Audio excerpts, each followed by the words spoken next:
everybody, it's Mike Pingel here with Collector's Haven, the newest episode with Barry and his huge collection of Sonic and I guess all things arcade, right? That's it. All things arcade and Sonic. Welcome to yesterday's Museum and Game Room. Oh my goodness, that's amazing. I love that title. That's amazing. How long have you been collecting? I've been collecting about 30 years. I cannot believe it, but it's been almost 30 years that I've been collecting. So, do you collect mainly on Sonic, or do you collect on everything in the 80s? Well, I collect, my biggest part of my collection is Sonic the Hedgehog, but I love video games so much. I collect from the whole timeline of video games, from the earliest games like Pac-Man and Donkey Kong, all the way up to the latest games like, Sonic Mania and the most current games. Yes, I love everything video games. So yes, if I love it, I try to collect it. Oh my gosh. So when did you get bit by the Sonic collecting? Well, my friend Manuel Gonzalez actually bought the game first. And he said, hey man, I'm hooking up my new Sega Genesis. You want to give it a try? I came over and we tried the game and I loved it from the start. And what hooked you into Sonic more than in Mario was that it was in stereo sound and the graphics were incredible. I was like hooked immediately. The music was just mesmerizing and great. Wow. Honestly, I'm going to be honest with you. I've never played Sonic. I think I played Donkey Kong when I was a kid. Of course, I Donkey Kong and Pac-Man and Pac-Girl and I was old school. I'm old, so I was there when Atari started. With the right. Boing, boing, boing, So, oh yeah. So it surprises me that when did they start creating Sonic collectibles? I mean, obviously there was art for the oh my goodness, art for the games and posters and that, but when did they really kind of start making like collectibles? Well, honestly, I really didn't start seeing Sonic stuff really pour out until Sonic the Hedgehog 2. There might have been a few items here and there, but at the time when I didn't know about being able to get stuff from Japan, in the early 90s, most of the stuff, if there was Sonic 1 items before anything else, it was mainly in Japan, and there was limited items because I never saw it. It wasn't after Sonic the Hedgehog 2 that the stuff just exploded. I mean, it didn't have to say Sonic the Hedgehog 2, it just said Sonic the Hedgehog. It was like posters. The first thing, there was all kinds of stuff, posters, toys, and things like that. It just started flooding out. The very first thing I actually got that was Sonic the Hedgehog was a little bitty bubblegum container. I actually have several of them. Can we see them? Let's see them. Let's see it. Sure. Oh my goodness. Let me go and flip this around here. Look at all that stuff, folks. Oh my goodness.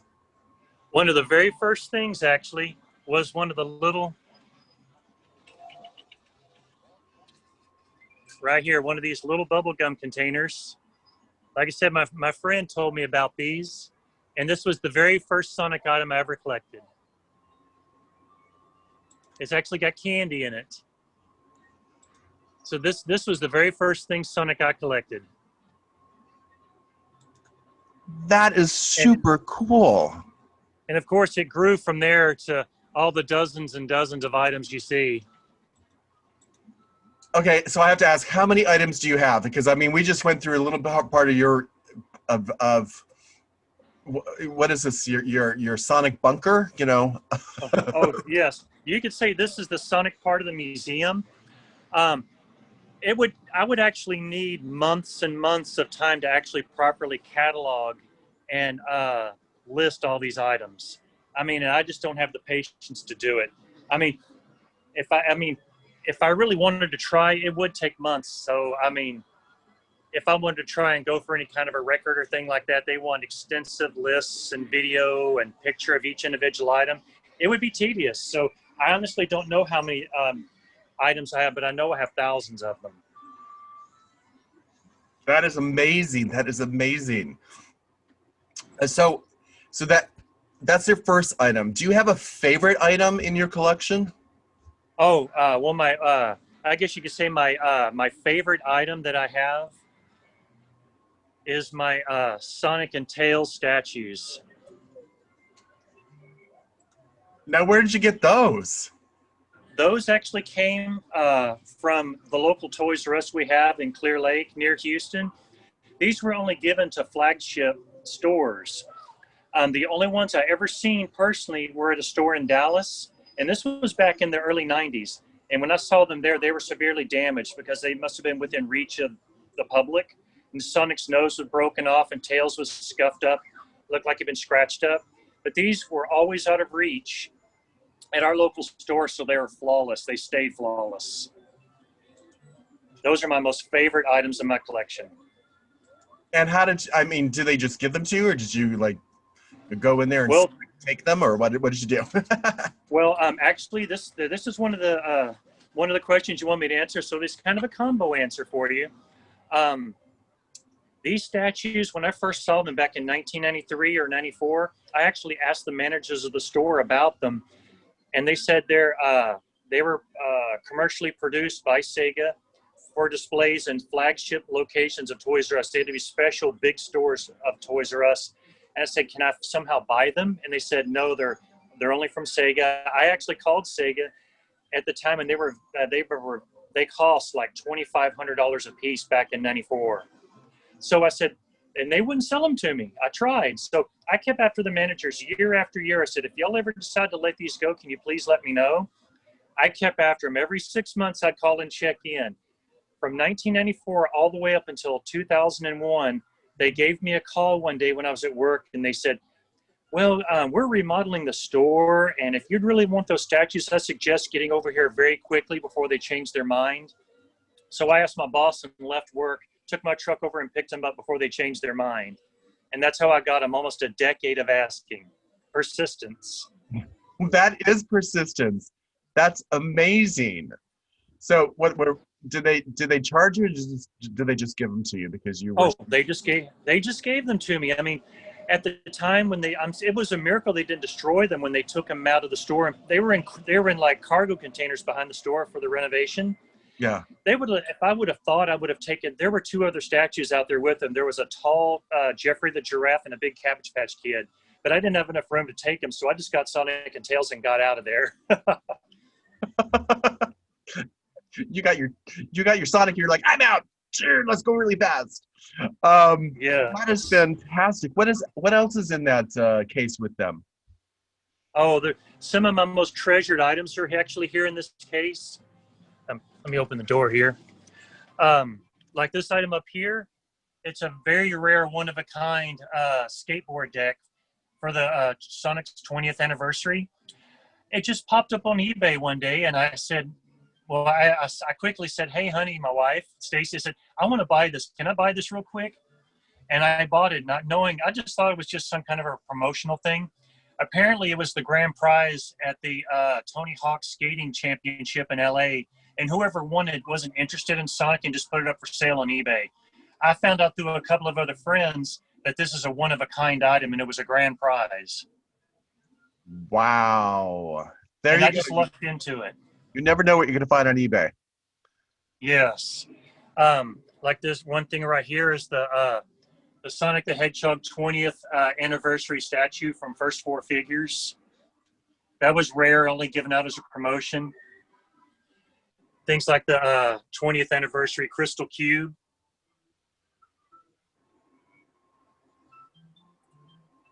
Yeah, there's just, like I said, I can keep you in this one case for hours. There's just so many individual special items. And of course, down here around Sonic and Tails is dozens and dozens of plushies.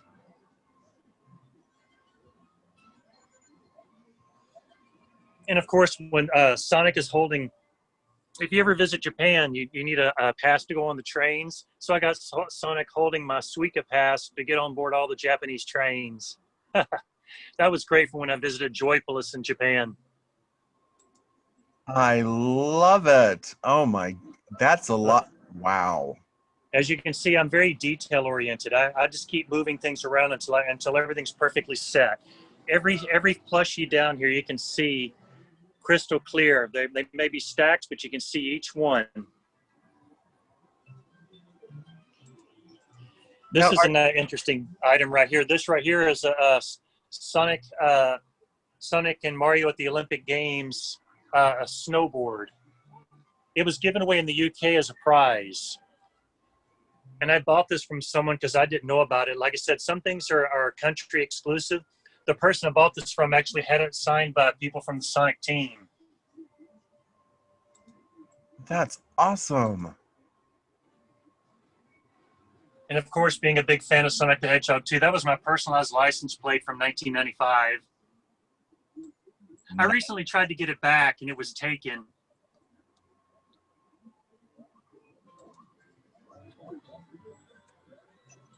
So in the plush, were there Hello Kitties? Are those Hello Kitties as Sonic characters? Oh, sure, yes. Right here, there's right there some of the Hello Kitty figures. This was the gold one's a Comic-Con exclusive from 2016. And here's all the other Hello Kitty figures. There's a small one, a small Sonic as Hello Kitty, and a larger one. The large one was a Japan exclusive. You had to win it from a crane machine, one of their UFO catchers. And it's Olive Garden Sonic. Oh yes, did you see the Sonic movie? I didn't. You did. They made a joke. Well, I mean, after all the work they did in that movie, they gave him the government gave Sonic a gift card to go to Olive Garden. It was kind of a funny joke, so that's why that's a baby Sonic plush. So I grabbed a gift card and placed it on there. If you've seen the movie, you'd get the joke. I don't think it's on streaming yet. I think didn't that just come out last year? Oh yeah, it's on DVD and it should be on streaming and everything. It's on. You can buy the DVD and it comes with a digital copy and all that good stuff. Obviously, I've not done my research on Sonic today.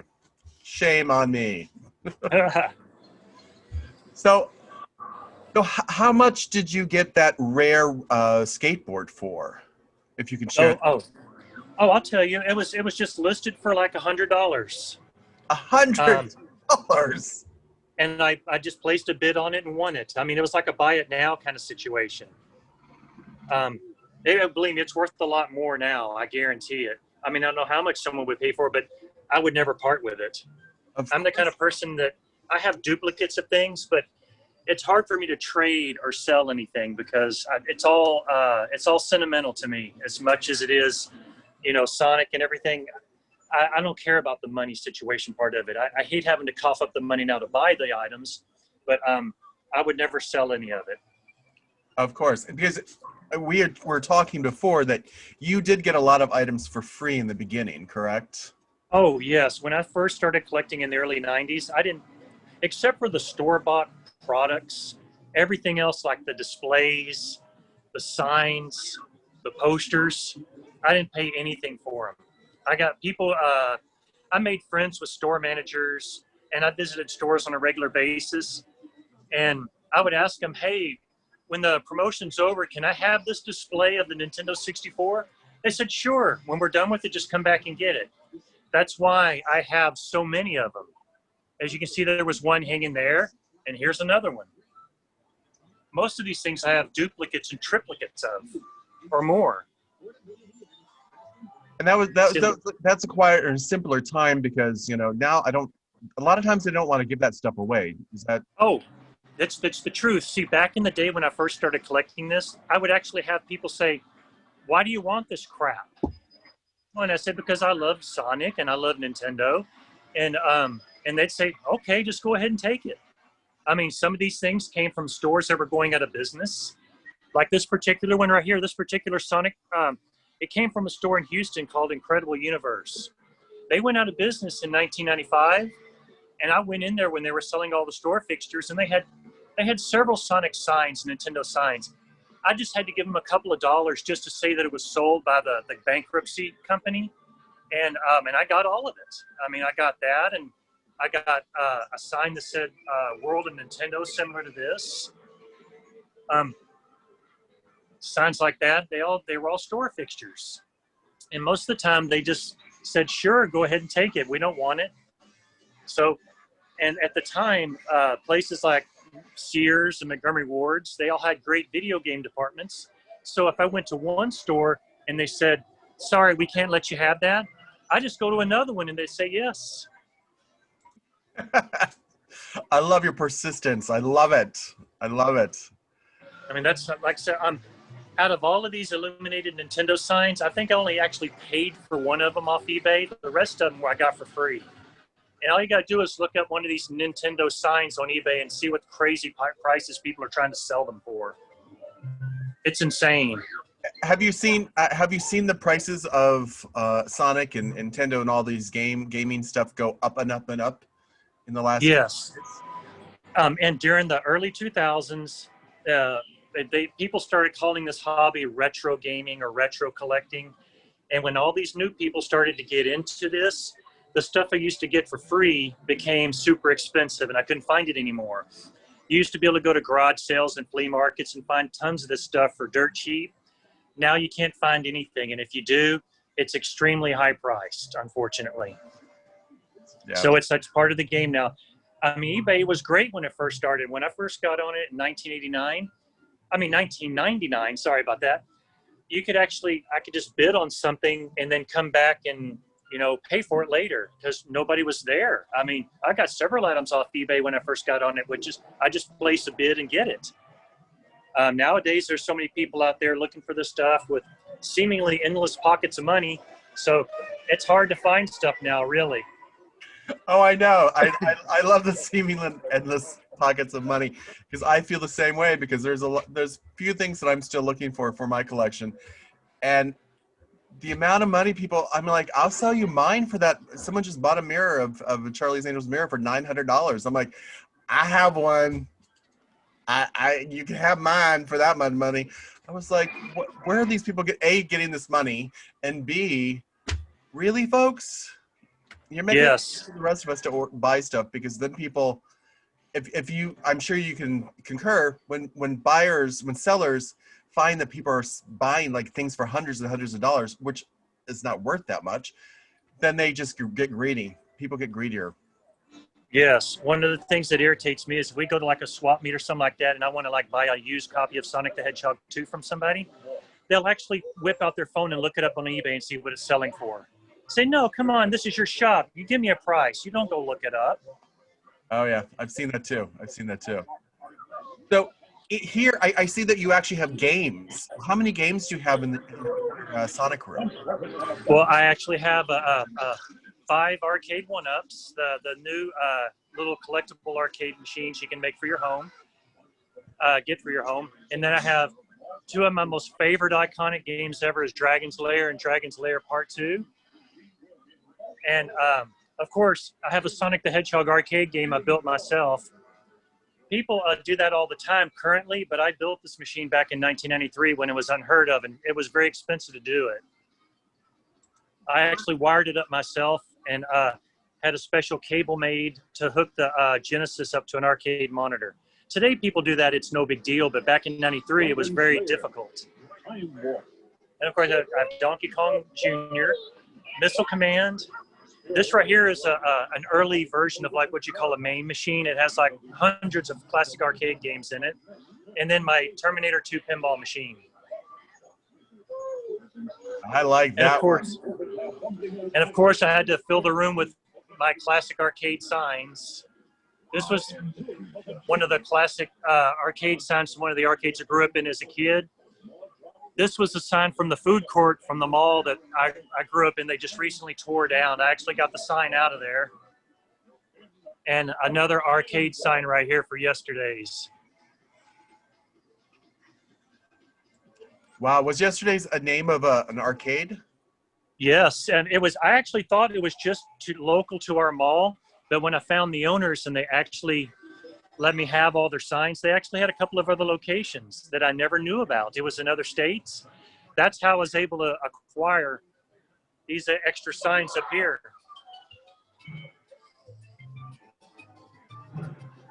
They had so I was able to get this one and the one over there.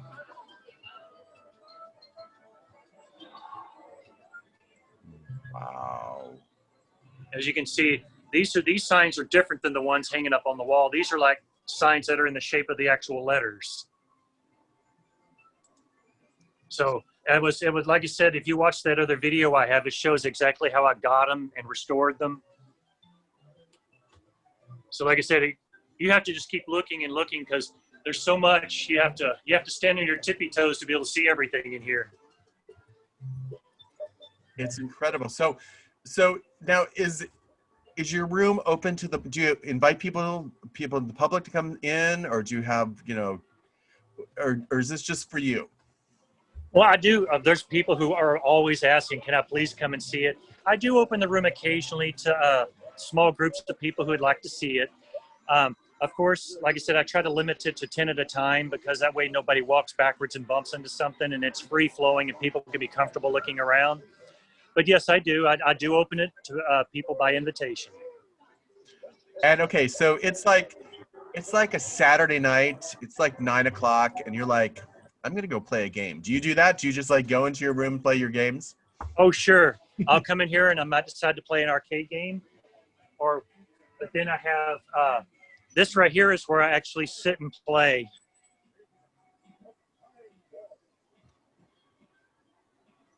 There's my couch, and there's the big screen where I play Sonic or whatever game. So that's where Stacy would find you. Definitely. Stacy's walking through and is like, come in for dinner. Yeah.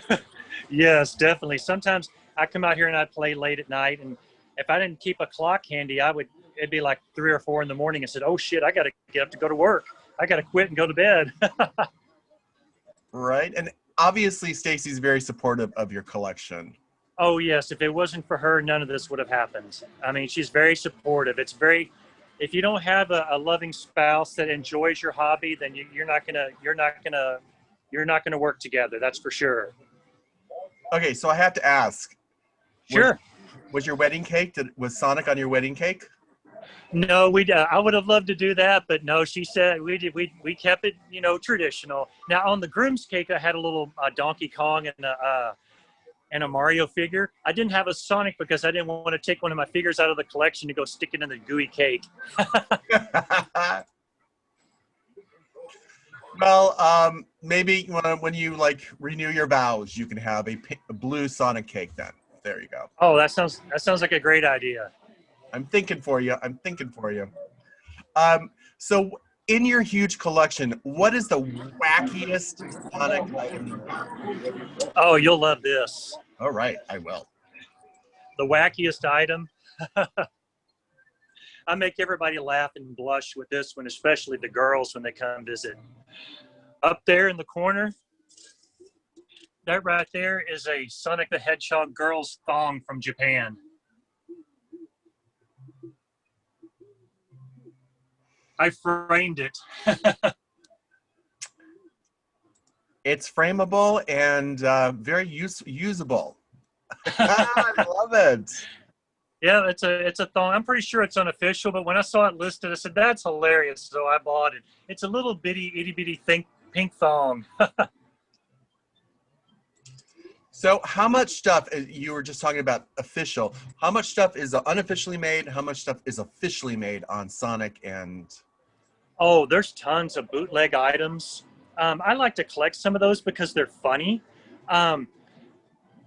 There's probably tons of stuff that's bootleg or not official, but when I do see it, I buy it here and there because sometimes it's a homemade item like a hairpin or a bow, but then you find funny stuff like this at a flea market. There was never Sonic Generations toys, and look, there's a see how Sonic is blue and has red stripes all over him. See, and look at their pointy noses. You can see those are totally bootleg. Wow. I found those at a flea market last year, and I said, that's hilarious. I mean, they're cheap as hell. If you probably pulled them out of there, you probably could break them into pieces. So I bought them as a joke.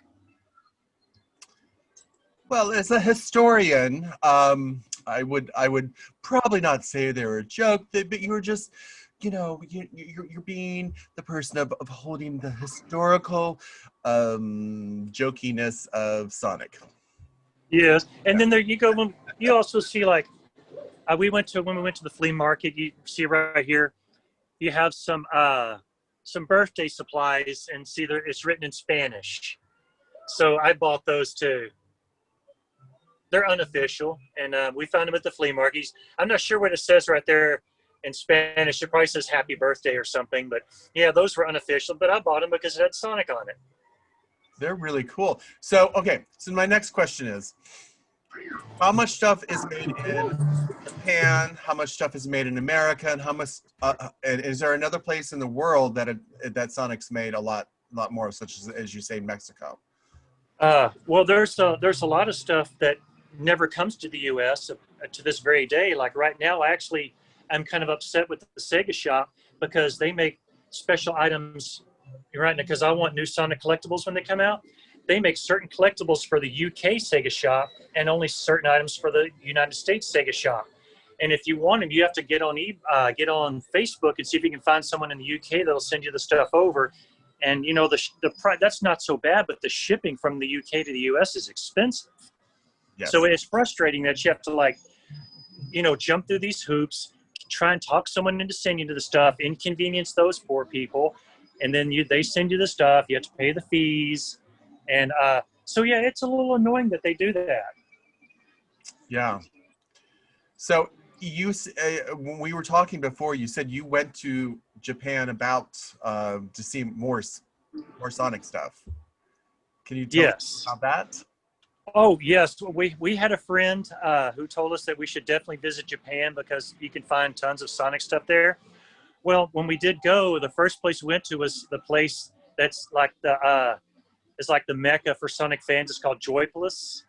It's like a Sega theme park in Japan, and it has like a whole floor dedicated to Sonic and all kinds of games and neat stuff there. So we went there first thing, and I bought we played all the games. I was like a pack mule after we left there. I bought so much Sonic stuff and bought a bunch of tokens.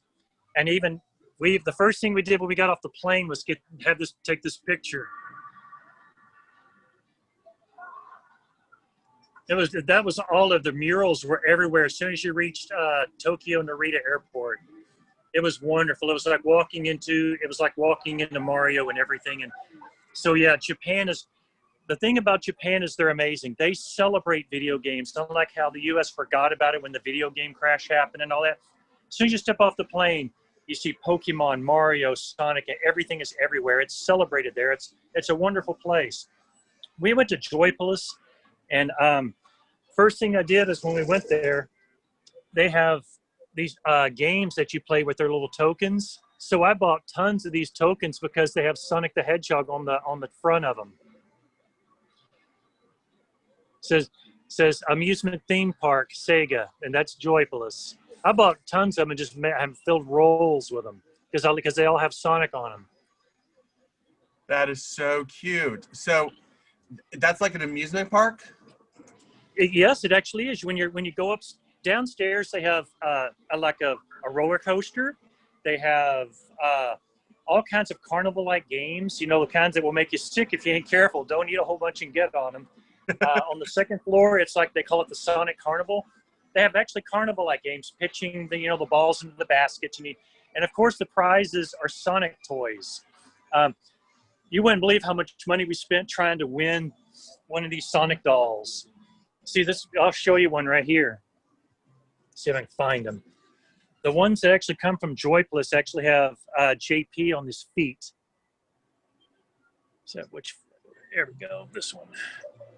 See right there on Sonic's foot or Tails' foot, it says JP. That stands for Joypolis. Wow. So that only comes from Japan, from that place. You have to win it. You can't buy it. And how long did it take you to win it? Oh, my wife did. She played it for like an hour. And what's really nice, the people there at Joypolis, they do not want you to leave mad. When they saw her trying to pull that Tails out of that claw machine about 15 times, they actually assisted her and helped her win the toy. Because they don't want you, they saw that we spent a lot of money there trying to win the prizes, and they weren't going to let us leave unhappy. So they opened the door, rearranged Tails on the rails so she can actually grab it and pull it out of the game. They're very nice there. That is so sweet. Yeah, I mean, I don't have anything bad at all to say about Japan. Everybody there was very nice. I mean, everything was very clean. If you're a gamer and would actually love to visit Japan, I highly recommend it. I mean, it is a wonderful place. It's like magic. I mean, everything their video game is celebrated, and you would be amazed. So my question is, how did you get everything back? Did you mail it, or did you put it? You just didn't take any more clothes, or what? How did you get Oh, it? here's to go in. We carried 4 bags, 4 carry-on. We had 2 carry-ons, and we had 2 big bags. The airline allowed a carry-on item, a carry-on bag, and 2 check bags. On the way out, we had everything tucked away in the single check bags. On the way back, we threw away all of our shampoos and things like that to lose weight because we're only allowed 50 pounds per bag. We barely made it back with all the stuff we brought. We learned how to pack very efficiently so we could manage all that weight to carry it back. And what did you say? Hello, welcome to customs.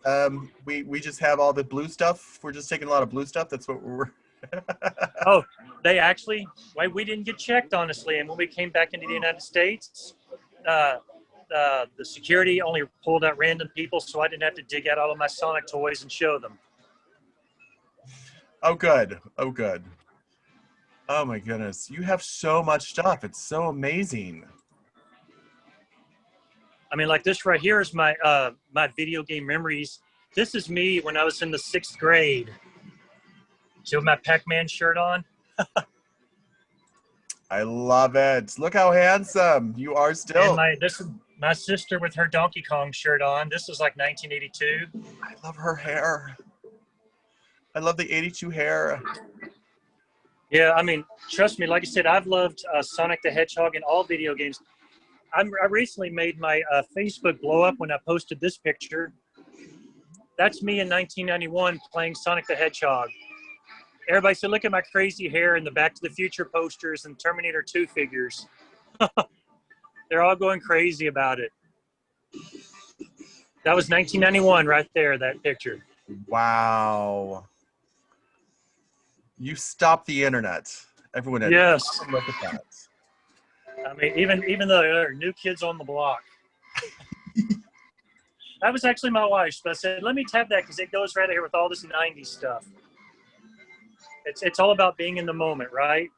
So every new kids on the block, all of it, it all fits. Absolutely. So is there one collectible that you're still in search for? Something that's on your list that you haven't you're still looking for? Yes, very much. I've been trying to find it. See, as you noticed in my collection, I pay attention to detail.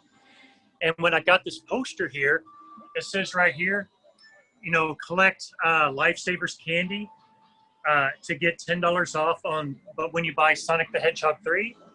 Well, I found and bought all of the packs of Lifesavers. As soon as I bought them, I put them in these special coin holders to protect them. That's all the promotional packs of Lifesavers.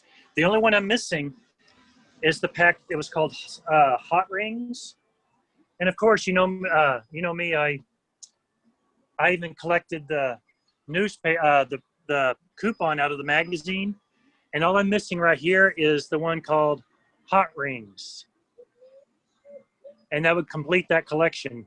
I've never been able to find it after all these years, and mind you, I bought all those Lifesavers back in 93, 94, and 95. So if anything exists today still, it would be a miracle. Well, you still have them, so maybe someone out there still has it.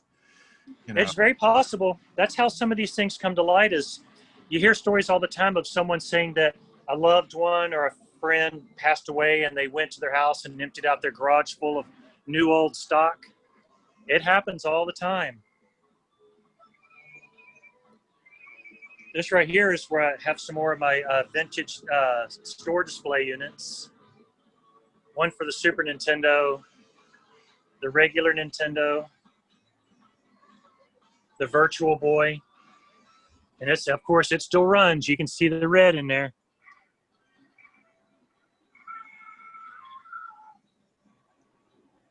And remember when McDonald's was at the peak of their existence with the Nintendo 64s? That was so awesome when you can go into the kids area at McDonald's and play Nintendo 64.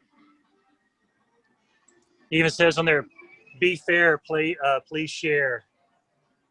And Ronald McDonald. You notice how McDonald's and all those places, they took away all their whimsical appearances, and now they're all stuffy and like Starbucks. Yes. I just saw that on someone had mentioned that on Facebook yesterday. They showed the old McDonald's and now the new, like, you know. They call it fast casual. It sucks. I don't like it.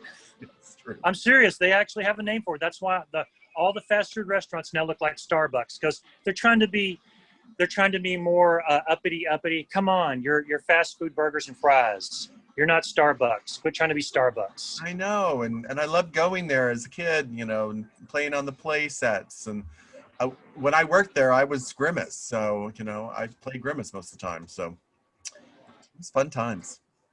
Yes. And like I said, I like to tell everybody when they come to visit, they have to look up, because most of the neatest stuff is overhead. We're hanging all the displays and the signs and the posters.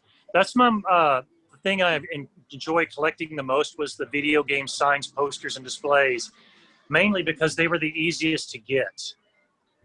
Yeah, and they're beautiful. I mean, they look like great shape, and they're huge too. I mean, all that stuff that was designed to be large, so they're great. Yes. Great things. Have you met anybody from you know, who voiced Sonic, or any of the people who worked on the movie or I guess the TV show? Well, I met a few of the creators at the Sonic 25th anniversary party back in 2016, but one of my biggest hangups is I can't remember people's names, so I couldn't tell you who they are. But I did meet a few of them. I do know that I met one of them that signed these items right here. He was on Sonic Team. As you can see, that item over there in the back, it has his signature, as well as right here, the same signatures right here on the snowboard. He was with Sonic Team. And like I said, I'm not going to try and pronounce his name and screw it up. So, but like I said, I did meet a few of them, and it was, you know, it was in a Comic-Con kind of environment. So you had to, like, hey, how you doing? And, you know, hurry up, move it along. So it was one of those kind of situations. Well, nice. Can we look at a couple of those couple of those cabinets that we haven't looked at? Sure. Tell me what you'd like to see. You mean the video games? No, just the cabinets with all the collectibles. Let's look at one that we haven't looked at, like that one. We haven't looked at anything in there. Okay. Well, this right here is my first four figures display area. I guess I'll kind of work from the bottom and go up. The first statue we have right here is Big Bowser from first four figures. Gosh, that thing, it took 2 years for him to produce it. And gosh, it weighs so much I can barely lift. I mean, lifting Bowser himself without the base, it's incredibly heavy. I mean, like I said, the video here doesn't do it justice. He's super heavy and big. But they did a good job on him. He's gorgeous. You see his fireball all lit up?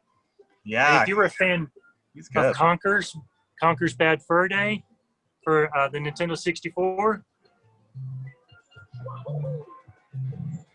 this was the definitive edition. It came with this gold coin and his glass of milk and crown. Yes, there was two crowns, because the original crown is right here, and the one he's wearing is the one they did for the Xbox revision.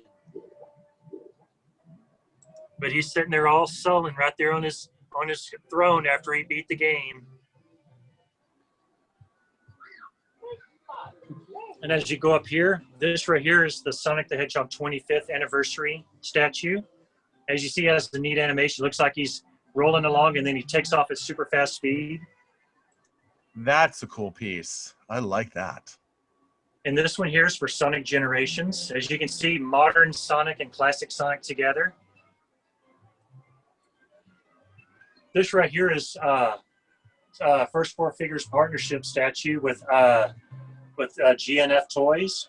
And this is called Sonic versus Chopper. This is classic Sonic 1 scene. And of course, and here we have Lara Croft, her classic PlayStation pose. We move up a little bit right here. We have, I'm sorry, I got to switch hands. My arm's getting tired. No problem. All right. And this is Vanellope von Schweetz from Wreck-It Ralph. A few smaller statues here that were released at GameStop of Sonic and Tails. And we got Big Bad Robotnik laughing, holding his Chaos Emerald. Here we have one of the Sonic the Hedgehog figures, Shadow. And this is one of my most favorites right here, Sonic and Tails in the Sonic's plane called the Tornado from Sonic the Hedgehog 2. Here we have Silver the Hedgehog. He actually is animated and glows. Wow. Sonic Generations promotional statue when you bought the game. If you bought their special edition, it came with that statue in the box. And here we have Super Sonic. On the very top shelf, we have classic Sonic the Hedgehog from 1991, his buddy Tails, and Knuckles, and Metal Sonic from Sonic CD, modern Sonic the Hedgehog. We have Tanuki Mario with his leaf as the bonus edition, and the crazy rare Lucky Cat Mario. When First Four Figures made this, they just decided to make only 100 of them in the whole world. They sold out in seconds. I mean, I didn't know it was going to be like that. I said, I placed an order, and I got it literally within seconds of it selling out. It's highly sought after. If anybody sells theirs, people will scoop it up instantly because there's only 100 of them in the world. Wow. They never went back to that anymore, huh? No, the reason why they didn't want to make it in the first place, they actually had to go back and ask the people who bought it. They said, are you sure we want to make it? Because it's very difficult. It looks like it has scratches on it. It's just that it's made out of a very fine gold and silver polish that barely touching it scuffs it. Even wrapping it to store it in the shipping container would scratch it. But everybody said it'll be okay. We're still happy with it. So that's why they made it. Only 100. And we have Nights and Dreams right there. And as you can see behind them, I put all my favorite magazines, game guides, and other albums and things like that to decorate the space.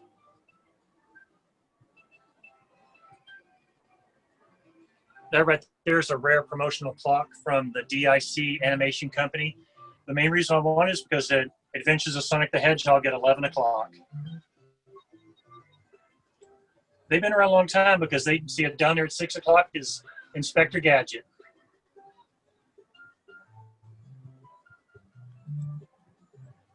Wow, that is beautiful.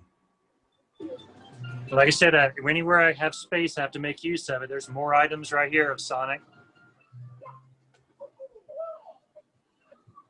So now, where mainly do you get your collectibles now? Where do you venture out to get them?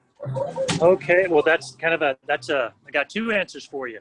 The first answer is anything that's new or current. I can usually find it at a comic book shop or Spencer Gifts, Hot Topic, Box Lunch, places like that. But the classic items only can be found on eBay, and they have to be, and it's at an expensive price every time, unfortunately. So if I want to find a classic item that I might have missed, that there's actually items that I have missed that I didn't know about, and someone else have it in their collection. I said, where did you find that? And I said, well, I have to check eBay, and then when I find it, it's usually expensive. Now, do you have a book of wishes? Do you print them out? Sometimes I'll print stuff out and I'll just put them in a book so I can go back and look at them. Well, I do have all you got to do is type in Sonic the Hedgehog on eBay and then go to the filter and sort by most expensive plus shipping.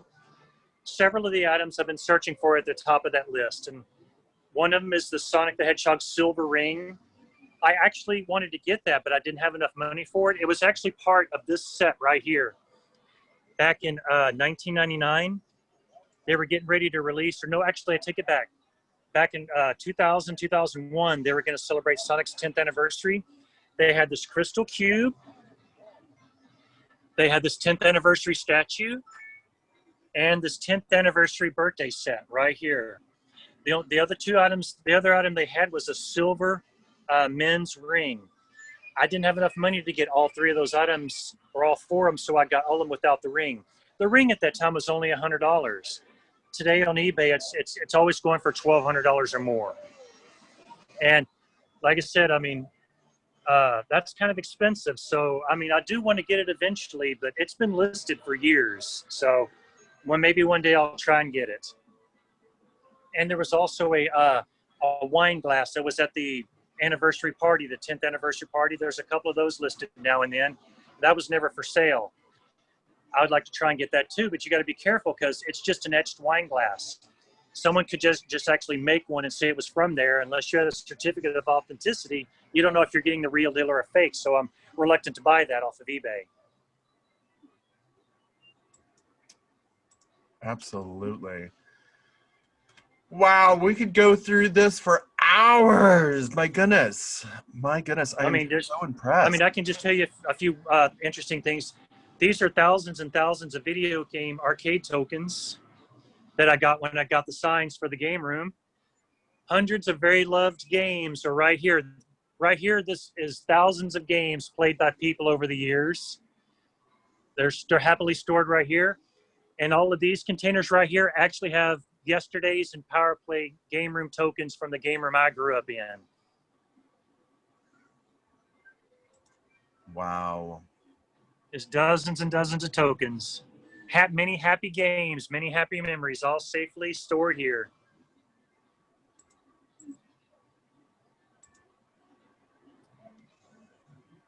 This right here is a nice little classic gaming setup where I put all my classic consoles to display.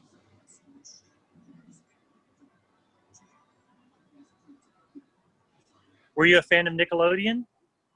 It was a little bit after my time, but I do like Nickelodeon. This is trust me, everything 90s is in here. I was always a big fan of Snick, Ren and Stimpy, Are You Afraid of the Dark, all the classic Nick shows. And I was lucky enough to be able to acquire actual Kids' Choice Awards.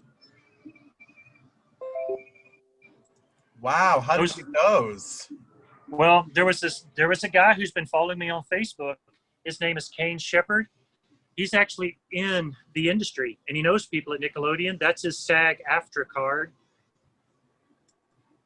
He's with the Screen Actors Guild, of course, and he hooked me up with someone that actually didn't want him anymore. I mean, some stars actually feel to them these were like Little League trophies, and they were just put in a closet, didn't care about them because they moved on. And he said, "Hey, if you'd really like them, I know someone who'd like to part with them." I said, "Yes." And he worked out a deal, and I was able to get my hands on them. A real Kids' Choice Award, you look in the end of them, it's an actual kaleidoscope. So as big a fan I was of Nickelodeon and everything 90s, I had to have them. You can even see us his favorite TV show, All That. That is amazing. Amazing. And you can see various TV shows from the 90s, the Street Sharks, most people don't know about this cartoon, but it was funny as hell. It's called Captain Simeon and the Space Monkeys. If you ever saw that, trust me, it wasn't made for kids because they were making cracks and references from Star Trek and 80s shows that kids would have never understood. So, I mean, it was really funny. The Pirates of Dark Water. And look here, this is my AOL disc that I signed on to the AOL with back in 1996 for the first time. I love it.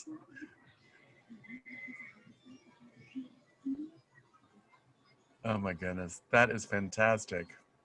And of course, I was a big fan of the X-Files and everything related to UFOs and Area 51. So I have all kinds of, I had to have a case for that out here. You know, I visited all the places that people want to go to, like Roswell. They even had a Walmart there.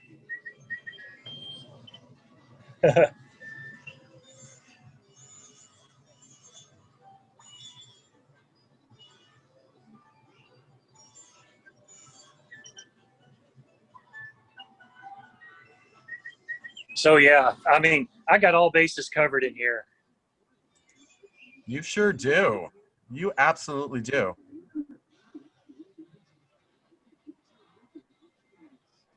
Wow.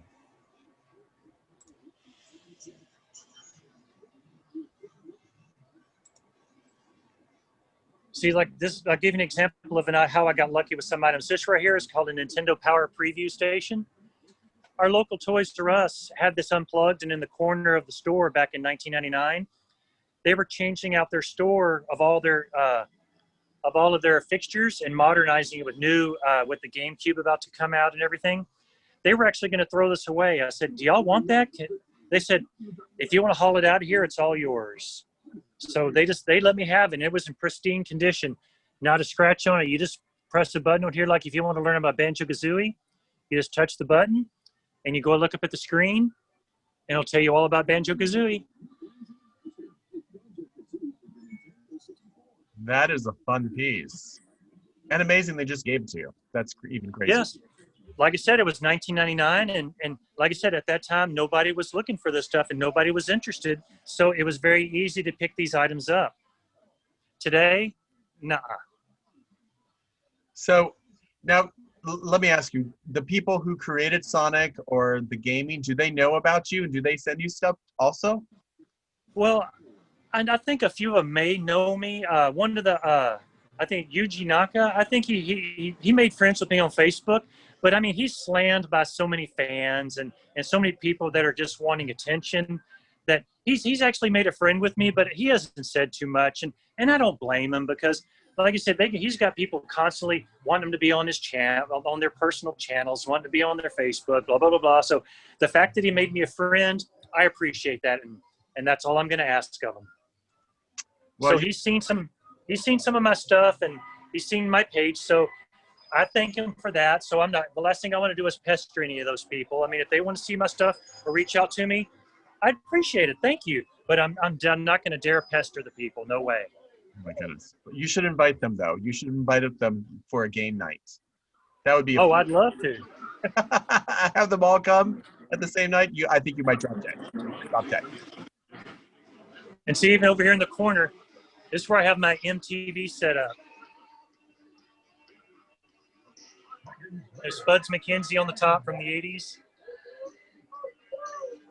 I have every music video I've ever liked playing on this TV. Hundreds of videos on an SD card. I love it. See, my sister that I showed you in those pictures, she loved Freddy Krueger, and she had an artist back in the early 80s create this for her, a picture of her fighting Freddy Krueger, oil canvas art. And Robert England actually signed it for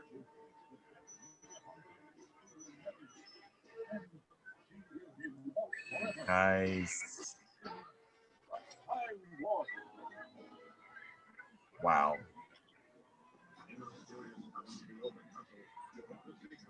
Okay, so I want you to show me one more thing probably before we wrap this up. You had a gaming, like a console that had all the little games in it. Oh, yes. Games you liked. I'd love to see that. Oh, the Atari display? Was this the one? Would you like to see the Atari display that shows? Yes, that's it. What this is, I'll tell you, this is the Atari 2600 store display station. It was in stores in the early 80s. All the games, it's like a jukebox. They're all behind glass. And you would look at there and see which number of the game you want to play. Like, let's say you wanted to play Donkey Kong. You go down here to the display. It says number 34. You actually type in the number 1, 2, 3, 1, 2, 3, 4, and you select enter. And it'll bring it up on the screen and let you give it a try. I love that. And this was one of my lucky items when eBay first started. When I first signed on to eBay back in 1999, like January of 99, I saw that. It was listed for like $200 and something. I just placed a bid on it and won it. Nobody even fought me for it because nobody was really on eBay at that time. I got it with ease. So this one makes it nice. And you just pick up your controller, start playing. I love that sound. I love that sound. I remember that. You want to know a little trivia? Yes. Anytime you ever see any movie where they're in an arcade or people are playing video games, I want you to notice that every single time It's Atari 2600 Donkey Kong or Pac-Man. Every single time, that's the sound effects they use. It's done this sound or it's Pac-Man from the Atari 2600. Every single time in any game, that's what sound effects they're using. It's like they consider it in the public domain and they're not going to get hit for it for a copyright thing. It's funny. Go ahead. You'll notice that every time, yeah. So this right here is the Magic store display. And when you're through playing the game, you just want to select to the game, just hit a button. It'll bring back up the splash screen. And of course it says a Magic first because it was their display. They'll say a Magic, Parker Brothers, M Network, which is Mattel, and Atari.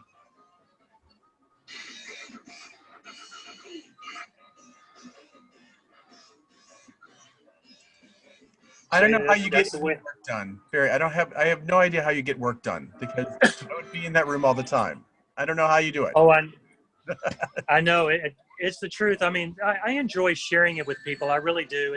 It's the fun part of it. The thing that gets to me the most is when people ask me, wow, how did you do this? It always reminds me of back when I first started collecting it. Oh, people always say, why do you want this crap? It's stupid. I'm serious. You wouldn't believe how many times I say, why do you want these stupid posters? Why do you want that stupid sign? I mean, one of the best things that ever happened to me was back in the mid-90s, a lot of my collection came from the AOL bulletin board ads. I would be talking to people on the message boards, and I'd say, if you have any video game related stuff wanted, please send it to me. A Nintendo rep back in '96 contacted me and said, I recently quit Nintendo and I have a ton of stuff if you want it. I was able to get a handful of signs, posters, and this is what trips out people the most is when I show them this. I have original Nintendo representative clothing. This right here is a stitched shirt that says Virtual Boy. It says Nintendo on the front, and it's kind of hard to see in this black light, but you see it says it's a Virtual Boy. Yep. I have like several of these clothing items. Here, I'll just kind of sit it out where you can see it a little bit better. All the clothes they would wear in the 90s when they were demonstrating games. It says Pilot Wings.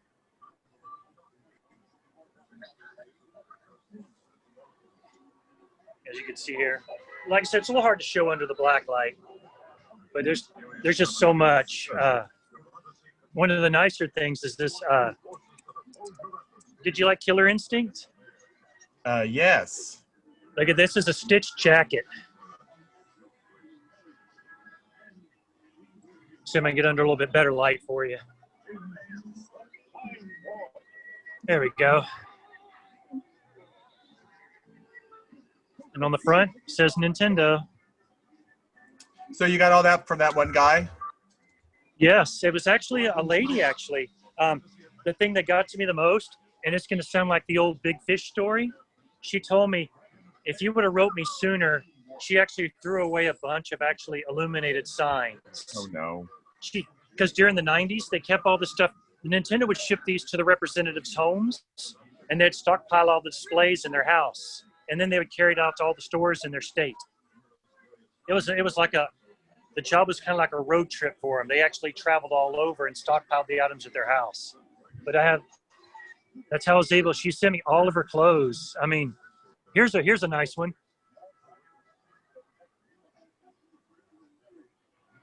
Mario Kart 64. There we go. Wow. And it's a long sleeve shirt.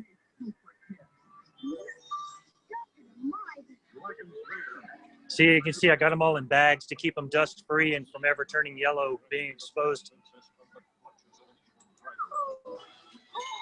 Wow.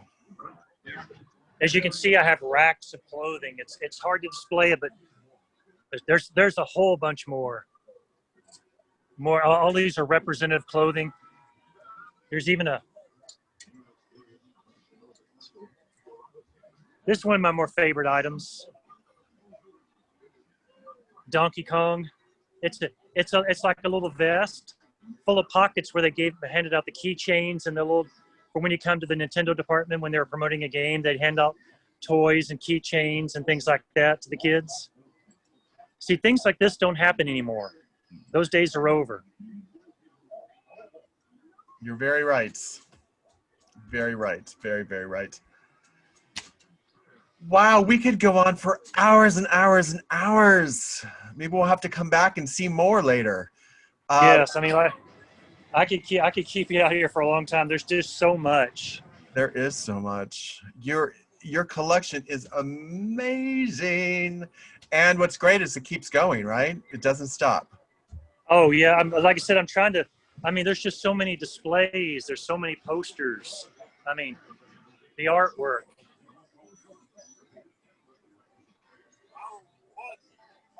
I mean, sorry for the reflections from the screens and the games. I mean, like, that's a very rare display of Sonic running.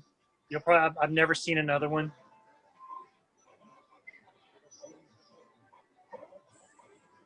And of course, that's my most favorite Sonic game ever, is Sonic the Hedgehog 2.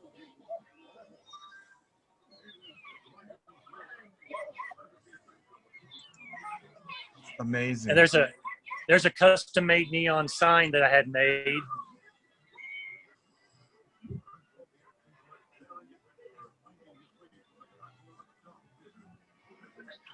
There's more of them. Huge. These banners, like I said, the video doesn't do it justice, but these are huge. They're like 6 foot, 4 by 6 in size.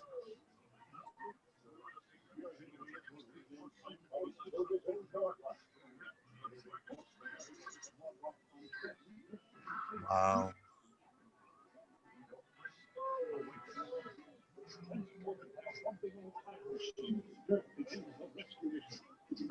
Anything else you'd like to see, just let me know. I'll try and fit it in before you need to close.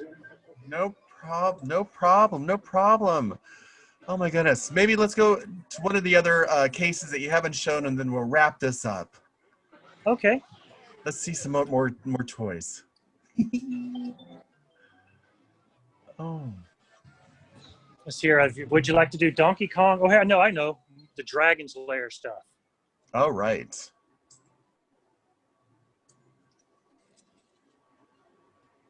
This right here is my Dragon's Lair collection. Dragon's Lair was like one of the most iconic games of the 80s because it used a laser disc to display the animation. And we're talking, this is 1983 when everything else was blip, blip, blip. Dragon's Lair was full animation, and everybody that saw it was mesmerized. Excuse me. Well, I was mesmerized too from the start.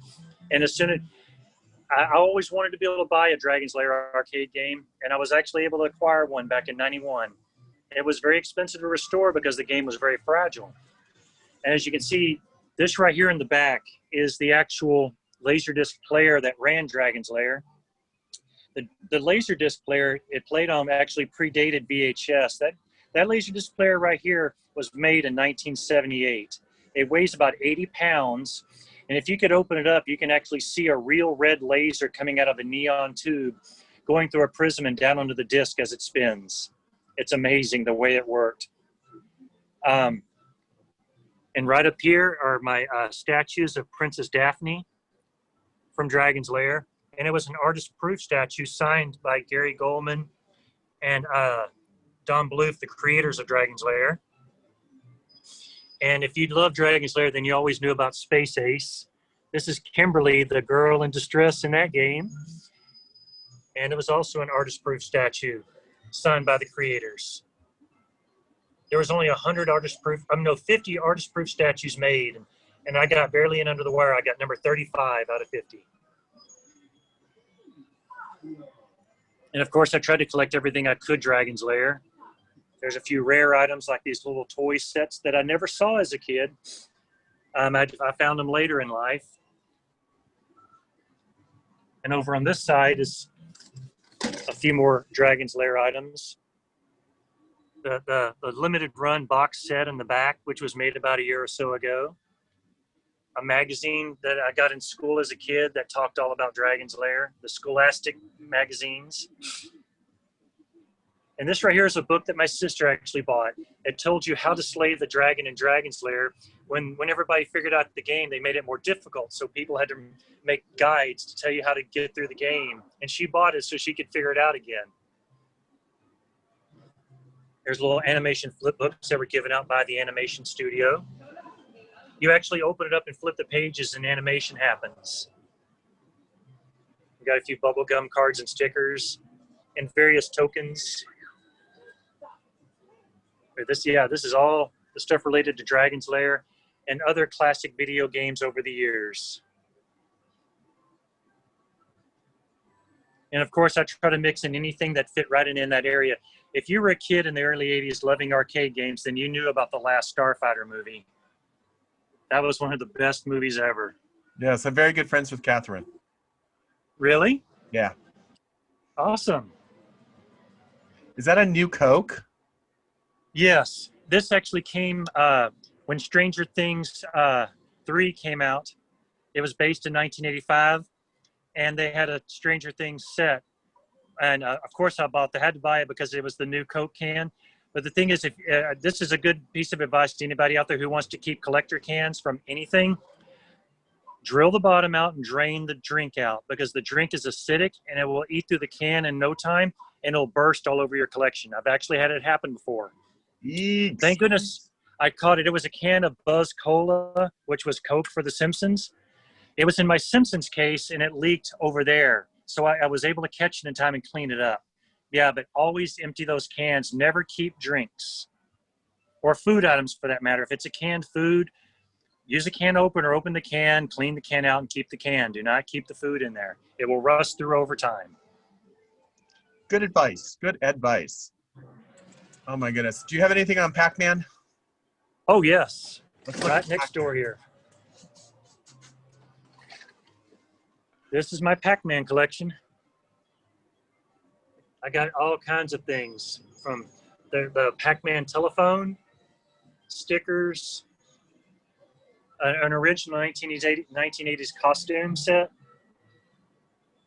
board game, roller skates, an original pair of shoes. Look, I even have like a crossover thing here. Like, happy birthday, Pac-Man from Sonic the Hedgehog for his 40th anniversary. And everybody laughs at this Miss Pac-Man doll. It's actually a puppet. You put it on, and her legs dangle around your arms. It's really funny. When I found it, I just couldn't believe that I actually still had the tag when I found it. And that was another item I got from America Online Bulletin Board ads. Just paid a couple bucks plus shipping. It wasn't that expensive at all. Remember those prize machines when you were a kid? You put in 25 cents and you'd hope to get the prize that was listed. Absolutely. Here's one of the cards that went on the front. Assorted erasers, including Pac-Man. You'd end up getting all these goofy ones on the side and never the Pac-Man ones.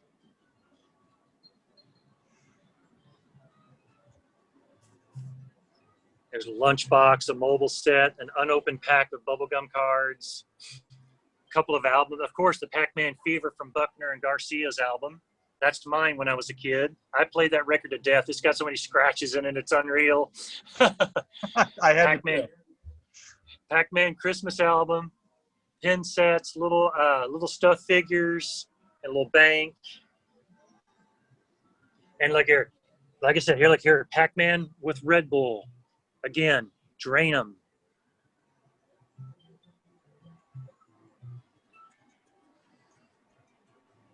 I even found back in the mid '90s, I think it's called Epoch Man. It's kind of like a knockoff game. Let me see if I can. There we go. Get in a better view. There we go. In the little silver package there, it's like a knockoff game from another company called Epoch Man.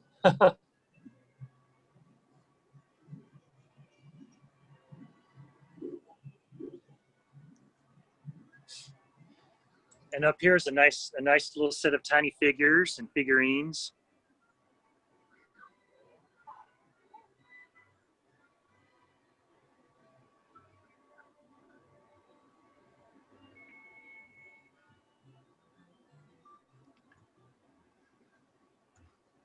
Whew. That you have amazing stuff. Thank you. And this right here is some that I treasure. The biggest thing about collecting all this is the memories behind it. And one of my most favorite memories is me and my friend Manuel. We were playing Street Fighter 2 like crazy on the Super Nintendo. Well, he was always Dhalsim and I'd be Blanca. Well, I said I always had my camera with me taking pictures, no matter what. I said, hey man, turn around. I snapped his picture and surprised him.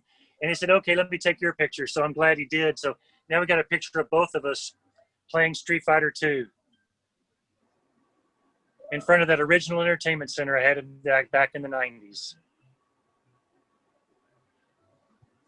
That's what I love the most about collecting is all the memories behind it. Because without the memories, there wouldn't be any reason to want to collect this stuff. Absolutely. Absolutely. Well, Barry, thank you so much for sharing your collection with me. It's amazing. We might have to come back and do another day because I know that we have only seen maybe 10% of everything you have. It is quite a quite a beautiful thing. Quite a beautiful thing. Wow. Wow, wow, wow. Well, I mean, I appreciate it. It was an honor to be featured on your show. I really appreciate it. Thank you. It is amazing. Thank you. No, thank you. Thank you. And everybody out there, thank you for watching. If you like the show, please like it, share it with friends. And I hope you join me for my next Collector's Haven. And I'm so speechless, but all the beautiful things you have. Thank you so much. I don't even want to hit the stop record button yet. Well, just let me know when you're ready. I mean, I'll tell you, like I said, I can keep going. Let me tell you another story about this. You see this Mario statue? Yes. You know how I got it? I actually got it from Nintendo's merchandising website. I stumbled across their website back in 1999. I just ordered it and bought it. It came in a crate new to my house. Did it say fragile on the top? Fragile. Definitely. Yes. I mean, I was happy to buy it. I mean, because it's never set foot in a store. It's never been touched by anybody. It's glossy, brand new from the moment it left the factory. It's ultra mint. That is a beautiful story. We're going to end it right there. Barry, thank you for so much. Thank your beautiful wife, Stacy, for letting me take you away from her for an hour and some. And everybody, where can people find you if they have a Sonic item or a gamer item they can send you? Oh, I'll say that again. I'm sorry. Where can people find you? So if they have something they can send you, or they want to sell something to you, or they have those higher hot fire, candies. Hot rings, yes. You can find my channel on YouTube. It's Yesterday's 92. You can find me on my Yesterday's Game Room and Museum is my Facebook page. You can contact me there. And if you do find some of these items and you can help me, I would be greatly appreciative. Yeah, just drop me a line. You can hit me up on Yesterday's Game Room and Museum on Facebook page. There you go. I hope you get everything you want. Thank you so much for taking the time today. I so appreciate it. Thank you, Barry. Thank you so much. Bye. Hey, bye-bye.